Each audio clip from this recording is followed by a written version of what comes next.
That's how much money has been invested into hiding this. Now the video of everything he says, you can only find it in the black web. You can only find the audio of it, which they tried ruining also, but then you can find it. The fear of an avera, the rejection of an avera, is a very potent medicine. And it has to be administered very carefully. I don't know what the percentage is, and I don't know if you've noticed, but there's hardly a kid who comes to a yeshiva, to a program, that hasn't been molested. Sexually molested. And all the children who have been sexually molested have serious emotional imbalances. And the question is why? Why?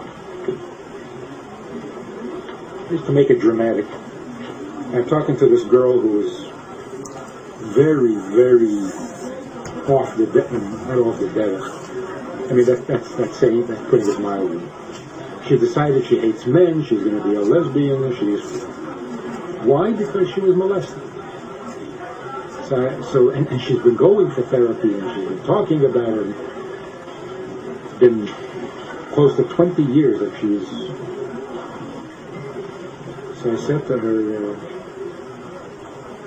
you're not the only one who was molested. Yeah, I was molested. You're not the only one yet. And let me ask you a question. Do you sometimes forget to say Alamishma? She's not keeping Shabbos. I said, do you sometimes forget to say Alamishma? She says, that's much worse than being molested. She was very upset. Until she finally calmed down. I said, look, you were 9 years old and you didn't do it. So what Aveda are you guilty of?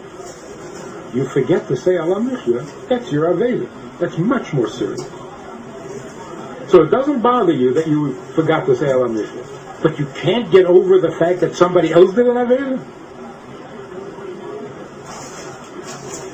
In other words, what happened is that we stopped being Jewish in our responses. We've all become psychiatrists. A kid tells you he's been molested, right away you're thinking, oh, emotional damage. What do you know about emotional damage? If a kid comes to you and says, I was molested, you open up the Shulchan Aruch and say, let's see, what's the Aveda?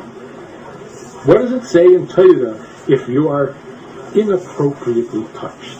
You know what it says? It says, don't do that. Go home now. If a kid would come and say, this uncle or this counselor is touching me, really, don't go in. Not nice. Not nice. That's all. There would be no damage. There would be no trauma. There would be no dropout. The problem is, we tell children how bad certain things are, and then we don't tell them how to handle bad. Miguel Rebbe had to write a whole tanya to convince people, if you have a machshava zara, don't freak out, you're not a tzaddik. It's okay. You're going to have a machshava zara. You have a nefesh alikis, you have 10 keiches aliki, what? And you're freaking out over a machshava zara. What is it? You're giving Ra too much credit. I could open an office and be busy full time, just telling people who have been molested. So, nobody's allowed to touch you. What are you, holy? So you're touched. That's it. So I said to this girl, who was really, her family comes from Russia, I said, what do you think, you're the only one who's molested? Do you think your mother and grandmother back in Russia made it through their teenage years without being molested by a Sheker? So what, they stopped life? They wouldn't get married? They wouldn't raise a family? What are you so fragile? What happened to you? They invested a ton of money to hide everything I'm telling you. A ton of money. Why? That's what liars do. Now how do you come and say, I'm sorry, I said what I said, I'm an idiot, I'll never do it again? Guess what? I'll be the first guy to say, you know what? You admitted you're wrong. But you're hiding it, you Rasha Merusha. You're hiding that your son is a molester. 3 kids, you menuval. All these kids are traumatized for the rest of their life. You piece of garbage, you're hiding it? You should hide a poster on his face. Molester.